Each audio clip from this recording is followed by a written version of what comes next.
Assalamualaikum warahmatullahi wabarakatuh. Selamat pagi, siang, sore, atau malam, Bu Dahlia Pinam selaku dosen pengampu manajemen proyek dan rekan-rekan semua. Nah, kita sering lihat banyak UMKM yang berpotensi untuk berkembang, tapi mungkin nggak tahu gimana caranya untuk melakukan ekspansi bisnis mereka. Di proyek kami kali ini, kami berupaya mencari UMKM yang berpotensi dan melakukan proyek yang bersifat pendampingan dan konstruktif. UMKM ini adalah Close.co yang memiliki kualitas produk yang tinggi serta SDM yang terampil.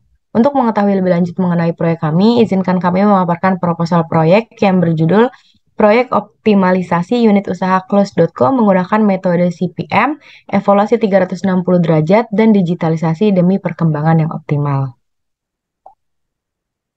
Nah, sebelumnya di sini ada profil dari rekan-rekan kelompok. Yang pertama ada Bintang dengan NIM belakang 213, terus ada Arkan dengan NIM belakang 226, ada saya sendiri Dinda Sekar dengan NIM belakang 227, ada Vianta dengan NIM belakang 265, dan yang terakhir ada Indra dengan NIM belakang 267. Selanjutnya ada table of content atau isi dari paparan kita kali ini. Yang pertama nanti kita bakal bahas company profile tentang UMKM Close.co, terus dilanjutin dengan project background atau latar belakang terjadinya proyek ini. Terus ada our project yaitu jalannya project kita, dan yang terakhir ada conclusion atau kesimpulan. Nah, di sini ada logo dari beberapa merek-merek ternama. Mungkin bagi beberapa konsumen produk, merek H&M, Uniqlo, serta Zara dapat dikatakan mahal, bahkan overpriced. Nah, disinilah Close.co hadir sebagai solusi bagi para masyarakat, terutama konsumen-konsumen perempuan yang ingin memiliki pakaian dengan harga terjangkau, namun tetap sebanding dengan kualitas dari merek-merek ternama yang telah disebutkan sebelumnya.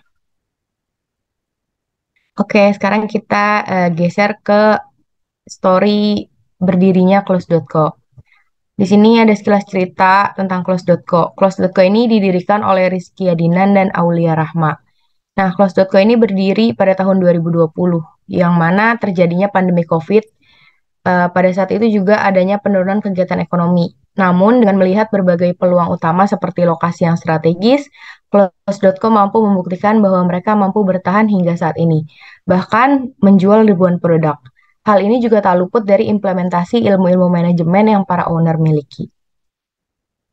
Oke, di sini ada beberapa foto produk andalan nih dari Close.co. Berdasarkan data penjualan yang udah kelompok kita dapetin, Close.co ini punya 4 produk yang paling banyak dibeli. Di antaranya ada pertama jaket corduroy, terus kedua ada kemeja flanel, terus ada kemeja oversize linen, dan yang terakhir kemeja oversize crinkle. Dari 4 produk top ini yang paling top banget itu ada kemeja oversize linen. Oke, selanjutnya mengenai project background atau latar belakang dari adanya project ini. Dengan pengamatan yang telah kelompok kami lakukan, kami meyakini bahwa Close.co ini punya peluang besar untuk berkembang karena unique selling proportionnya tepat sasaran, mulai dari berkualitas dan jauh lebih murah dari kompetitornya. Selain itu, kualitas Close.co ini masih bisa ditingkatkan dengan berbagai macam jalan. Dengan adanya metode CPM, evaluasi 360 derajat, dan digitalisasi ini harapannya pihak manajemen bisa mengevaluasi jalannya operasional dan mempertimbangkan saran-saran dari hasil penulisan. Close.co sangat berpotensi menjadi pionir dalam perkembangan industri busana, bahkan dapat menyaingi merek-merek ternama lainnya. Mungkin bahasan lainnya bisa dilanjutkan oleh rekan kelompok saya. Oke. Oke, sekarang kita masuk ke our project. Oke, next, boleh? Nah, pastinya seperti yang udah kita pelajarin sebelumnya, langkah awal sebelum kita melakukan project atau mengimplementasikan project yang udah kita tentukan, kita pasti harus melakukan seleksi proyek. Nah, di seleksi proyek inilah yang nanti menentukan apakah proyek tersebut layak untuk dilanjutkan atau tidak. Next. Nah, sekarang kita masuk ke aspek keuangan. Di sini udah ada data penjualan dari Close.co selama 3 tahun, dari tahun 2020 hingga tahun 2022. Bisa kita lihat ya di sini laba bersih Close.co ini masih fluktuatif, di mana di tahun 2021 itu Close.co mengalami penurunan penjualan atau laba bersih sebesar ya 2 juta. Terus di tahun 2022 itu sendiri mengalami kenaikan yang cukup besar, hampir 40 juta kenaikannya. Di sini kenapa bisa naik 40 juta? Karena di tahun 2022 sendiri itu kan ekonomi Indonesia udah mulai membaik ya dari COVID-19. Itu alasan utama dari owner Close.co. Nah, di sini juga ada rincian harga dari produk-produk Close.co yang tadi udah disebutin sama Dinda. Untuk range harganya itu dari 139.000 sampai yang paling mahal itu 299.000. Next. Nah, di sini juga ada arus kas Close.co. Bisa kita lihat rinciannya, total arus kas operasionalnya sebesar 98 juta, pembelian aset 18 juta, total pendanaan 18 juta, dan sampai paling akhirnya itu ada di kas akhirnya itu sekitar 25 juta. Next. Nah, di sini tahap paling penting, tahap penentuan apakah proyek tersebut bisa dilanjutkan. Faktor penentunya tuh ada NPV, IRR, ROI, BEP unit, dan payback period. Nah, kita lihat dari NPV. Di sini berdasarkan NPV-nya sendiri, proyek ini bisa dilanjutkan. Kenapa? Karena NPV-nya itu memiliki nilai yang positif. Terus di bagian IRR itu bisa dilanjutkan juga karena IRR yang dihasilkannya ini memiliki nilai di atas asumsi dari ownernya sendiri. IRR-nya 7%, sementara asumsi dari ownernya itu sekitar 5,3%-an. Terus payback periodnya 5 bulan, ROI-nya itu 450%. Nah, di sini mungkin banyak yang bingung juga kenapa ROI-nya bisa gede banget.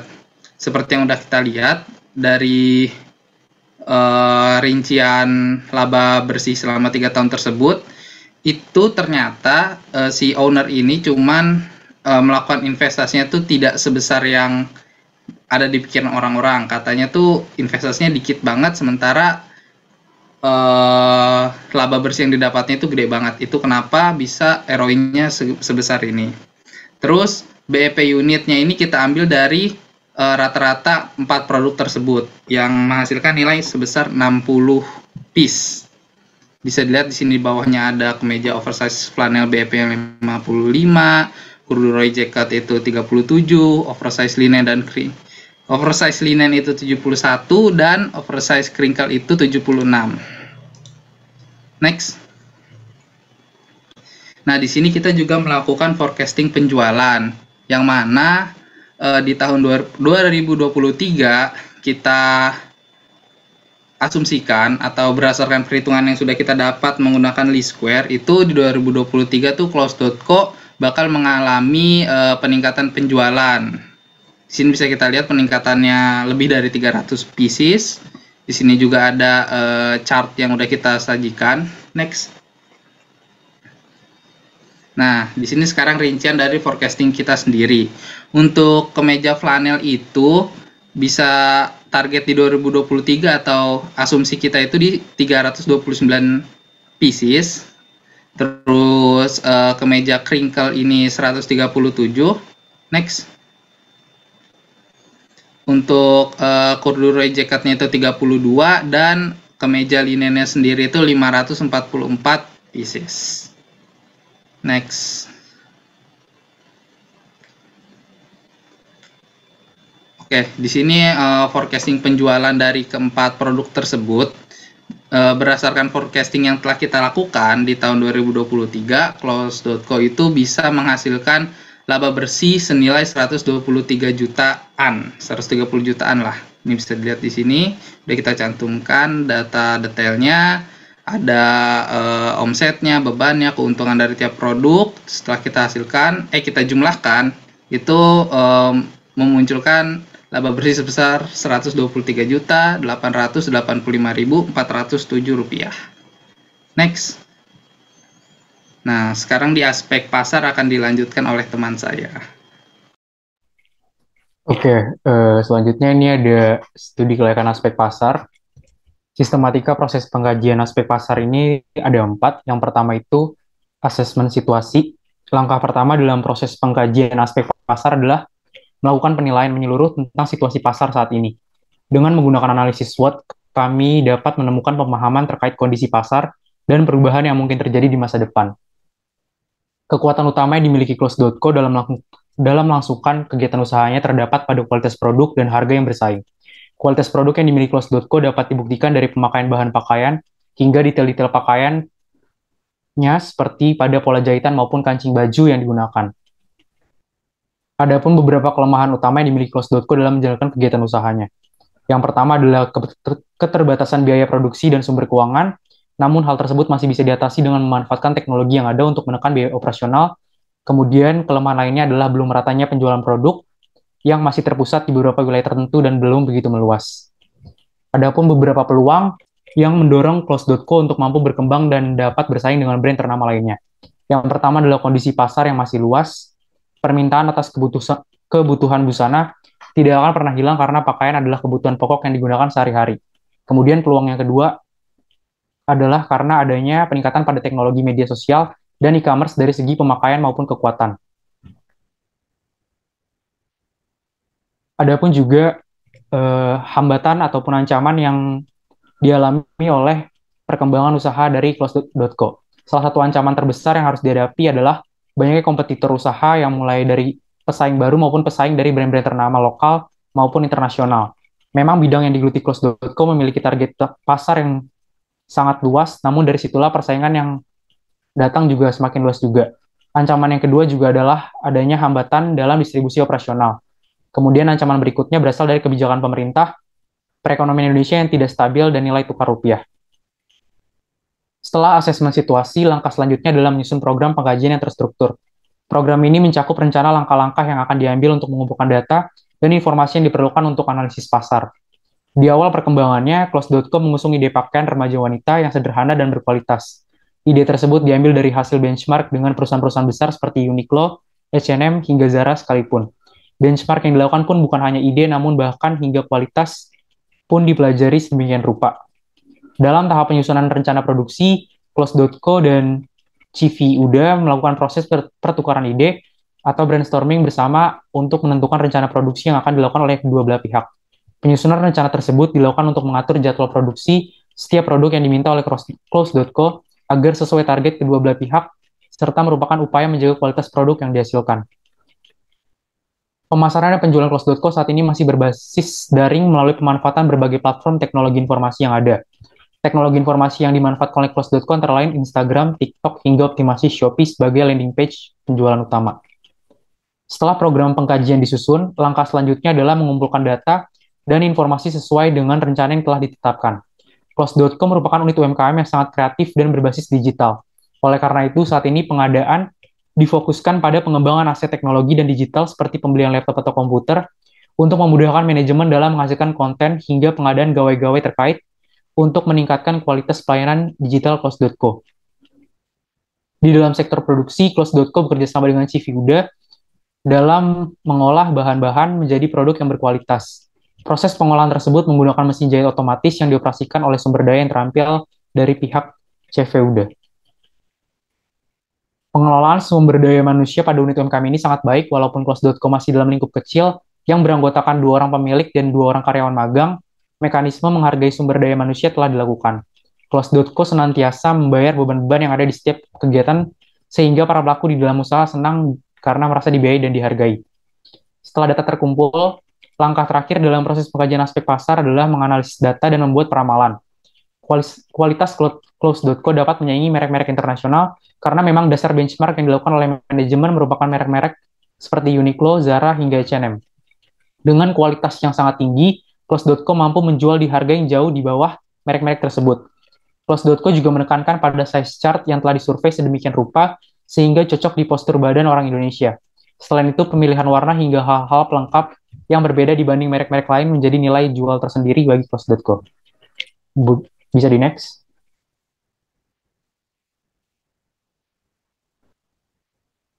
Oke, selanjutnya ini ada strategi pemasaran dari Close.co. Yang pertama ada segmentasi pasar, di mana proses membagi pasar menjadi kelompok-kelompok yang lebih kecil dan berbeda yang disebut segmen. Dalam umkmclass.co, segmentasi dilakukan berdasarkan faktor seperti demografi, yaitu wanita usia 18-35 tahun, dan juga preferensi fashion, yaitu penggemar gaya casual dan atau gaya formal. Setelah melakukan segmentasi, langkah selanjutnya adalah memilih segmen pasar yang menjadi target utama Close.co, atau bisa disebut targeting. Close.co ini dapat mengevaluasi faktor-faktor seperti ukuran segmen, pertumbuhan potensial, kemudian kebutuhan yang belum terpenuhi, dan tingkat persaingan dalam memilih segmen target utama. Target utama dari UMKM ini yaitu konsumen dengan gaya hidup yang aktif dan cenderung mengikuti tren mode terkini. Selanjutnya ada positioning. Ini merupakan penentuan citra dan posisi yang unik dari Close.co di dalam pikiran konsumen dalam segmen target. Ini melibatkan diferensiasi Close.co dari pesaing lainnya dengan menyoroti nilai-nilai unik, keunggulan produk, gaya atau desain yang khas, kualitas atau layanan pelanggan yang superior. Penempatan yang efektif membantu Close.co membedakan diri dan menciptakan kesadaran merek yang kuat di antara konsumen dalam segmen target mereka. Bisa di next. Selanjutnya ada studi kelayakan aspek teknis. Dalam bahasan studi kelayakan aspek teknis, terdapat beberapa bahasan yang bisa dibahas sebagai dasar dibuatnya proyek ini, mulai dari tingkat strategis, lokasi proyek, kebutuhan alat yang diperlukan, hingga besaran ruang untuk gudang yang diperlukan lengkap dengan layout-nya. Oke, yang pertama ini ada lokasi strategis. Proyek ini dilakukan di tempat operasional Close.co, yakni di Jalan Anggrek, Petukangan Utara, Jakarta Selatan. Lokasi ini sangat dekat dengan sentra bahan dan penjahit yang ada di Cipadu, Cipulir, dan hanya butuh beberapa menit saja untuk mencapai Tanah Abang. Untuk menuju sentra tekstil Cipadu, tim dan pemilik hanya perlu menempuh 3,2 km yang perlu menghabiskan waktu kurang dari 15 menit tergantung modal transportasi yang digunakan. Sedangkan untuk membeli kebutuhan produksi, ke Cipulir, tim hanya memerlukan waktu kurang dari 10 menit tergantung mode transportasi yang digunakan dengan menempuh kurang dari 3 km saja dari tempat operasional Close.co. Selain itu, dari tempat operasional Close.co hanya memerlukan waktu di bawah 30 menit untuk sampai ke Tanah Abang yang notabene-nya merupakan pusat tekstil yang lebih besar dari 2 sentra tekstil yang disebutkan sebelumnya. Lokasi yang sangat strategis ini memudahkan tim untuk melakukan optimasi dalam proses operasionalnya, khususnya dalam ruang lingkup produksi. Bisa di next. Oke. Adapun alat yang dibutuhkan. Pada proyek optimalisasi UMKM Close.co ini menekankan pada penggunaan digitalisasi untuk menunjang proses bisnisnya. Digitalisasi ini dikaitkan dalam keseluruhan aspek, mulai dari hal-hal bersifat administratif, pemasaran, hingga proses produksi. Untuk proses administrasi, tim mengusulkan menggunakan Google Workspace sebagai media pembuatan sistem yang terpusat. Sistem administrasi ini akan diintegrasikan dengan bidang atau aspek lain, termasuk aspek pemasaran dan aspek produksi. Dalam hal pemasaran, tim akan mengusungkan siklus pemasaran yang sistematis, on point, mengikuti tren pasar, dan memiliki peluang peningkatan intensi pembelian yang tinggi. Dalam pemanfaatannya, tim akan memaksimalkan media pemasaran digital, terutama TikTok, Instagram, dan Shopee.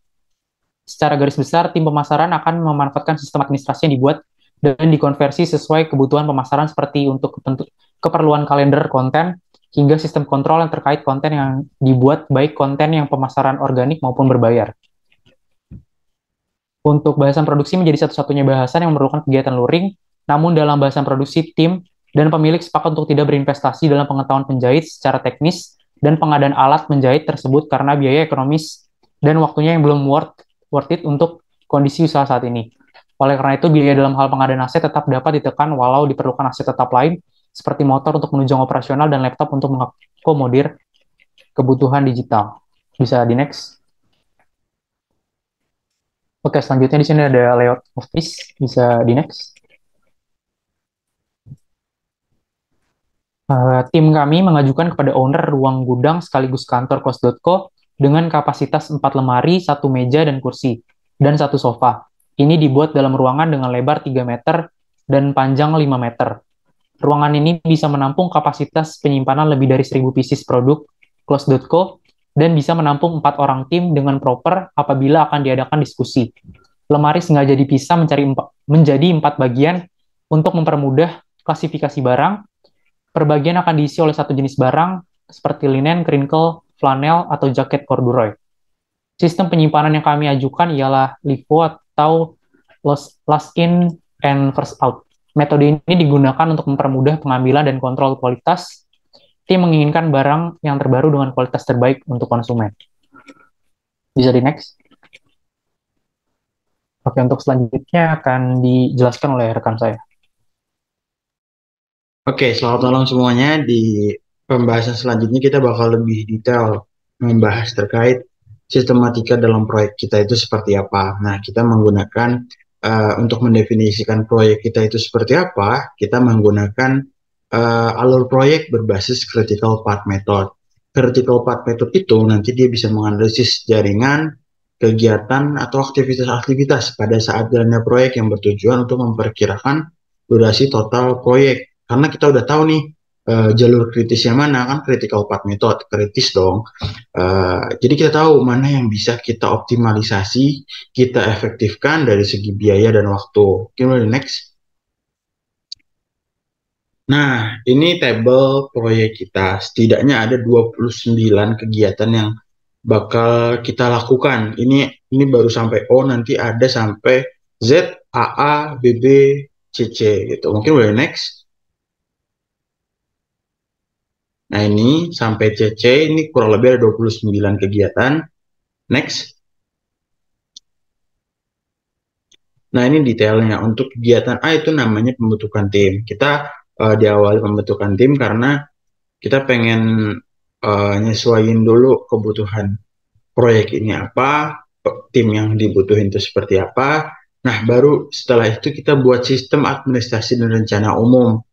Biar semua orang tuh tahu, semua tim yang tergabung sama kita tahu rencananya seperti apa, penilaiannya seperti apa, dan capaian yang diinginkan seperti apa. Ini kan banyak ya, sampai pencarian penjahit dan kawan-kawan. Mungkin boleh next. Pencarian bahan, diskusi desain, MOU, pembuatan mock-up, dan lain-lain. Next. Oke, jadi intinya di CPM ini kita ngebahas dari mulai awal proyek itu, pembentukan tim, terus nanti kita bagi lagi, ada yang tadi kan ada yang ngebahas administrasi, terus ada lagi nanti yang ngebahas terkait produksi sendiri, marketing sendiri, itu kita jalankan sekaligus, kita bagi tim kita kedua. Hal itu agar kita bisa jalan dua-duanya dan waktu yang kita butuhkan untuk mengoptimalkan UMKM ini bisa lebih efisien. Intinya gitu teman-teman. Oke, next. Nah, tadi kan udah disebutin ya, ada kurang lebih ada 29 kegiatan. 29-nya itu kita arrange dalam activity on row. Jadi aktivitasnya ini di row-nya atau di panahnya ya, teman. Kegiatan A, kegiatan B, kegiatan C, kegiatan A itu kita butuh 7 hari, B itu 2 hari, dan lain sebagainya. Dari CPM ini kita bisa lihat nih teman-teman, ternyata setidaknya proyek ini butuh 60 hari untuk menyelesaikannya. Nah, ntar untuk jalur kritisnya ada nih di sini. Mungkin boleh next. Nah, jalur kritisnya tuh A, C, F, H, J, N, O, Q, S, T, U, C, C. Dan yang kedua A, B, D, F, H, J, N, O, Q, S, T, U, C, C. Kenapa ada dua? Karena tadi mungkin teman-teman lihat ya. Mungkin boleh di sebelumnya dulu, Din. Biar kelihatan. Nih, mungkin teman-teman bisa lihat tuh di bagian awal A, B, D sama A, C. Itu kan langsung kebagi dua cabang ya teman-teman. Karena itu kita punya jalur kritis dua. Karena di awalnya itu ada dua jalur dulu. Jadi kita punya dua jalur kritis yang sebenarnya total jalur kritis itu sama-sama aja 60 hari gitu. Mungkin teman-teman bisa lihat tuh. Intinya 60 hari juga kan. Tinggal nanti kita nilai nih dari tim, mana yang bisa kita efektifkan. Apakah C-nya itu bisa diefektifkan, atau B atau D-nya yang bisa diefektifkan, atau mungkin di tengah-tengahnya, itu F, H, J, atau yang lain. Gitu. Mungkin boleh di next, Din, 2 slide selanjutnya. Oke, mungkin dilanjut oleh rekan kami. Oke, baik. Selanjutnya itu ada perencanaan strategis dan operasional proyek. Nah, pada perencanaan proyek ini merupakan proses yang sangat penting ya, yang melibatkan pengembangan rencana proyek secara terperinci dan juga terstruktur. Tujuannya untuk mencapai sumber daya yang tersedia, termasuk waktu, uang, tenaga kerja, dan juga bahan. Kami telah mengembangkan rencana proyek yang terstruktur dengan menggunakan alur proyek dan Gantt chart hingga hari ke-60. Boleh di next. Nah, berikut ini ada Gantt chart proyek kami hingga hari ke-24. Kegiatannya terdapat secara berikut ya. Ada pembentukan tim, pembuatan rencana produksi dan pemasaran, pembuatan sistem administrasi dan rencana umum, dan lain sebagainya. Boleh di next. Nah, ini lanjutan hingga hari ke-39 dan 60. Next. Nah, selanjutnya itu ada kebutuhan proyek. Total dari kebutuhan proyek kami sebesar Rp191.132.515. Kebutuhan yang kami perlukan berupa bahan-bahan baku seperti kain linen, kain rayon, kain flanel, dan juga kain corduroy. Jasanya ada jasa menjahit dan akomodasi tim. Dan juga tidak luput dari pemasaran. Next. Nah, berikut ini berdasarkan diagram lingkaran yang dapat dilihat presentasinya dari kebutuhan proyek kami. Yang paling besar itu ada jasa menjahit ya, sebanyak 28,8%, disusul kain linen sebanyak 28,2%, dan yang paling sedikit itu ada pemasaran 1,6%. Nah, selain itu, sumber daya manusia yang terlibat dalam proyek ini adalah pemilik dan juga kami sendiri, tim proyek. Tentu kami mengidentifikasi risiko-risiko yang ada, meliputi kualitas produk, persaingan, teknologi, dan juga ketergantungan pada pemasok tunggal. Kami berupaya untuk mengatasi risiko tersebut dengan fokus pada kualitas produk, inovasi desain, menggunakan teknologi informasi, dan juga kolaborasi dengan pemasok yang berpengalaman. Tentu bagian sumber daya manusia dan risiko-risiko ini akan dibahas lebih lanjut di pembahasan selanjutnya. Next. Nah, selanjutnya akan dibahas oleh rekan saya. Terima kasih. Oke, tadi kan Vianto udah menjelaskan terkait gimana lebih detail lah dari CPM itu yang udah dituangkan dalam Gantt chart dan kawan-kawan. Nah, ini kita lebih membahas dalam bagaimana dari perencanaan yang CPM tadi dan dari di babnya Vianta itu bisa dikelola dan diukur progresnya. Nah, kita awalin dulu dari analisis masalah dulu.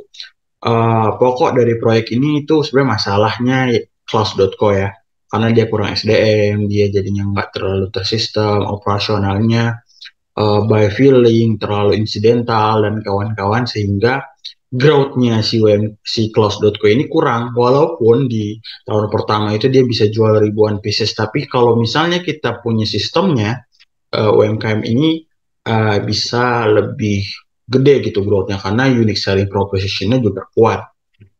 Nah, gitu juga dalam pengelolaan yang bakal kita terapin. Kita analis dulu nih masalahnya seperti apa.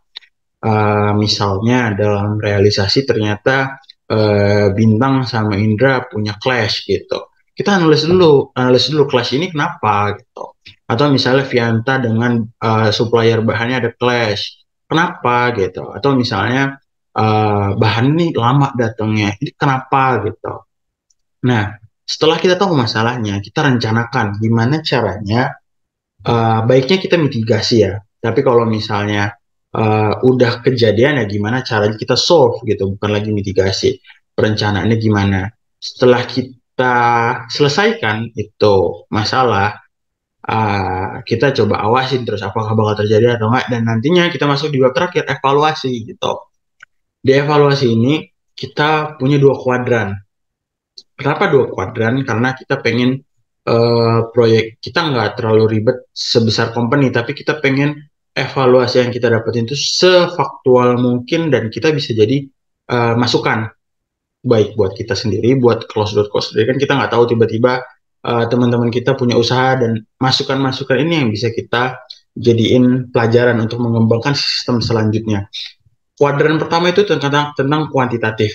Tentang kuantitatif itu membahas berapa lama waktu yang kita gunakan, apakah ada keterlambatan setiap kegiatannya, dan berapa biaya di setiap kegiatan tersebut, apakah bisa diefektifkan, apakah hasilnya seperti apa, apakah ada pembekakan biaya, atau ada fraud di dalam pembiayaan itu, dan kawan-kawan.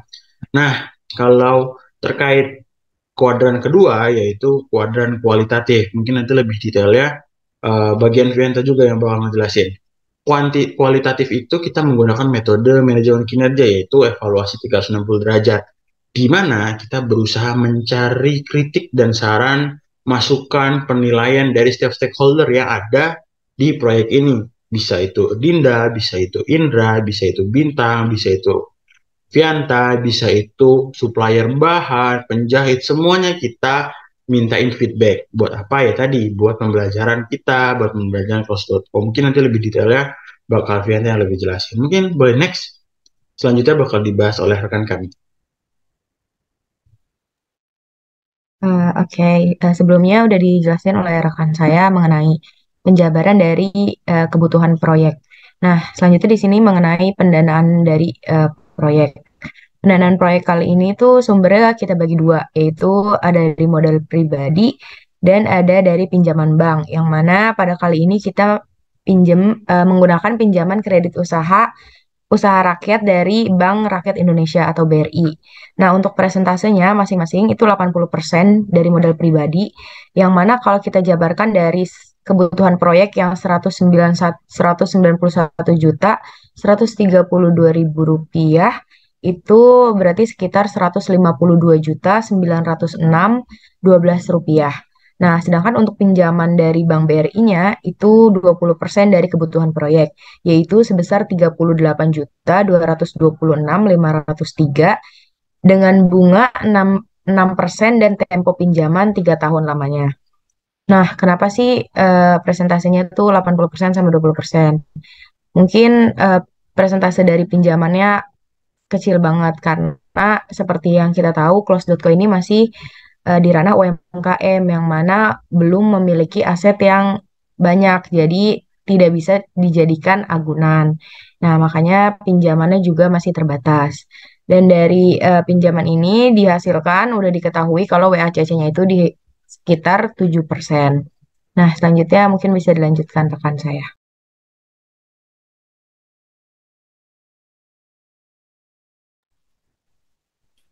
Oke, di sini ada analisis dari risiko proyek. Dalam proyek UMKM Close.co terdapat beberapa risiko yang perlu diidentifikasi dan ditangani secara optimal agar seluruh kegiatan operasional dapat dilakukan dengan efektif dan efisien. Dengan melakukan analisis risk register, kami dapat mengidentifikasi 4 risiko yang ada pada UMKM Close.co. Yang pertama itu ada risiko kualitas produk. Jika produk tidak memenuhi standar kualitas yang diharapkan oleh konsumen, maka hal ini dapat berpengaruh secara signifikan. Akibatnya, konsumen kecewa dan kehilangan kepercayaan yang bisa mempengaruhi reputasi bisnis Close.co. Di sini, Close.co berupaya menghasilkan produk yang berkualitas internasional dengan harga yang terjangkau bagi masyarakat berupa pakaian keseharian wanita. Cara mengatasi risiko tersebut, Close.co membantu perusahaan dalam memantau risiko kualitas produk secara teratur dan memberikan pembaruan tentang risiko dan kinerja penanganan risiko yang telah dilakukan. Yang kedua ada risiko persaingan. Persaingan di industri fashion sangatlah tinggi, sehingga sulit untuk mempertahankan pangsa pasar dan meningkatkan profitabilitas. Close.co akan tetap memperbaiki kualitas produk dan inovasi desain agar bisa bersaing dengan perusahaan lain. Pemasaran dan penjualan Close.co saat ini masih berbasis daring melalui pemanfaatan berbagai platform teknologi informasi yang ada.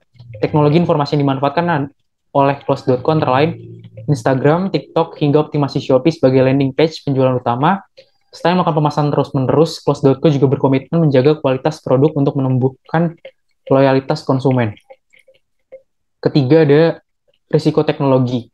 Perkembangan teknologi yang cepat dalam industri fashion dapat membuat bisnis fashion ini terbelakang dalam hal produksi, distribusi, dan pemasaran produk. Jika tidak terus berinovasi dalam teknologi, bisnis UMKM fashion bisa kehilangan peluang untuk tumbuh dan berkembang.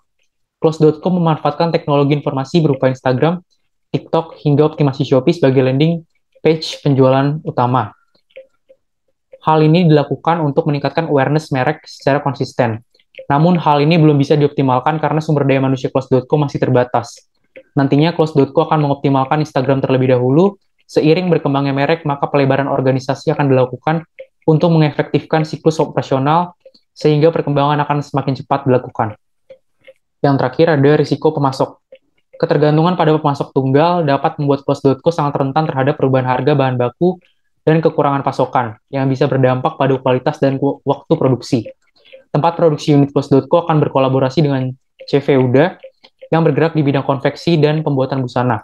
Untuk saat ini, Close.co masih bisa memenuhi kebutuhan konsumen di Indonesia karena keterjangkauan satu dengan yang lainnya, walaupun terdapat beberapa wilayah yang tidak bisa terjangkau dengan harga pengiriman yang murah karena keterbatasan modal transportasi. Dalam ruang lingkup pasar domestik saja, Close.co perlu membuat strategi agar pasar potensial semakin terkoneksi dengan produknya. Untuk mengurangi biaya pengiriman, Close.co dapat membuat gudang-gudang di kota besar yang memiliki pangsa pasar produk Close.co yang besar juga. Bisa di next. Untuk selanjutnya akan dijelaskan oleh rekan saya. Oke, selanjutnya itu ada evaluasi. Sebagaimana yang telah dijelaskan pada bab sebelumnya, tadi sudah disinggung oleh Arkan ya, pada pengelolaan dan juga pengukuran kinerja proyek. Setidaknya itu terdapat 2 kuadran evaluasi proyek yang dilakukan selama realisasi perencanaan dalam proyek Close.co. Itu ada kuadran kualitatif dan juga ada kuadran kuantitatif. Next. Nah, yang pertama kita bahas data kuantitatif terlebih dahulu ya. Ini membahas terkait berapa sih lama waktu yang digunakan, serta biaya aktual yang terserap dalam setiap aktivitas yang dilakukan. Nah, waktu realisasinya sebanyak 55 hari, menghabiskan biaya 175 jutaan, dan juga surplus output yang produksi. Produk yang dihasilkan itu kemeja linen 5.190 piece, kemeja crinkle 2.030 piece, kemeja flanel 5.130 piece, dan juga jaket corduroy 755 piece. Nah, sedangkan data kualitatif ini membahas terkait evaluasi 360 derajat dari setiap stakeholder yang nantinya menjadi bahan evaluasi yang sangat relevan untuk pertumbuhan tim proyek kami dan pemilik UMKM demi kemajuan unit bisnis. Nah, yang pertama ada kebutuhan bahan baku yang mendadak. Ini evaluasi dari penyuplai bahan baku. Kebutuhan bahan bakunya ini banyak dan dibutuhkan sangat segera. Lebih baik ada komunikasi terlebih dahulu sebelum merancang dan meminta bahan agar harga dan kualitas yang diberikan dapatnya yang terbaik. Yang kedua itu ada pengembalian barang menjadi terlambat. Evaluasi dari vendor penjahit, proses pengembalian sangat telat, produknya itu ada lama di kami, dan bahan langsung ditempatkan di tempat kami, yang mengakibatkan berkurangnya ruang dalam produksi kami. Yang ketiga itu ada perjanjian harga dalam MOU bisa ditekan. Evaluasi dari pemilik UMKM. MOU bisa dibuat lebih murah jika kerjasama berjangka panjang. Proses MOU harus melibatkan semua stakeholder secara eksternal. Dan yang keempat, itu ada koordinasi yang kurang efektif. Evaluasi dari tim kami, perlu koordinasi yang lebih intensif untuk proyek yang lebih maksimal. Dan perlu meningkatkan pemanfaatan skema administrasi terkait kritik internal. Terdapat penilaian tersendiri antara anggota tim untuk membutuhkan internalnya saja. Boleh next. Nah, berikut ini ada form penilaian 360 derajat untuk anggota tim. Nanti namanya siapa, jabatannya sebagai apa, tanggal penilaiannya kapan, dan juga tujuannya bagaimana. Nah, ada kriteria-kriteria dan juga kerjanya masing-masing. Kriteria-kriterianya yang pertama ada penilaian perusahaan, kedisiplinan, pekerjaan, dan juga kemampuan UMKM. Dan nantinya akan ada apa sih kekuatannya di seorang tersebut dan juga apa kelemahannya. Nah, nanti ada catatan tambahan sedikit terkait penilaiannya. Next. So, kesimpulan dari proyek ini apa sih yang bisa kita pelajari?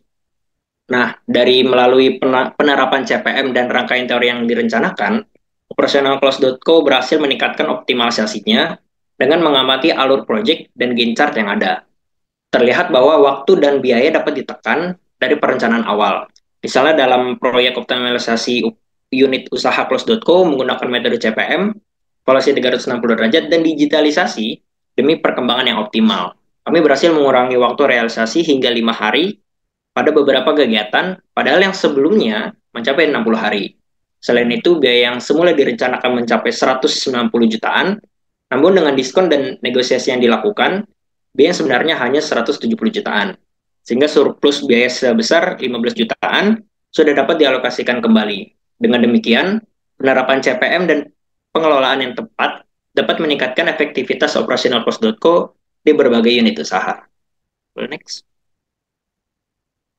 Nah, mungkin cukup sekian paparan dari kelompok kami. Kurang lebihnya mohon maaf. Kami kelompok 6 undur diri. Wassalamualaikum warahmatullahi wabarakatuh. Terima kasih.